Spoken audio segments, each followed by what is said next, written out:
నమస్తే, welcome to GX9 news. ధనకొండను మింగేస్తున్నారు. కొండలు తవ్వి కోట్లు సంపాదిస్తున్నారు. రాత్రులు పగలు లారీలతో తరలింపు.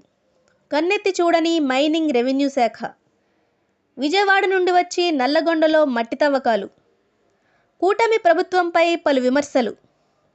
ప్రభుత్వ అధికారులకు ప్రజాప్రతినిధులకు మట్టి తరలింపులు కనబడ్డం లేదా? సీతానగరం నల్లగొండలో మట్టి తవ్వకాల జోరు. సీతానగరం మండలం నల్లగొండ పరిసర ప్రాంతాల్లో ఉన్న ధనకొండను అక్రమంగా ఎటువంటి అనుమతులు లేకుండా తవ్వేస్తున్నారు. రాత్రి పగలు తేడా లేకుండా లారీలతో మట్టి తరలిస్తున్నారు.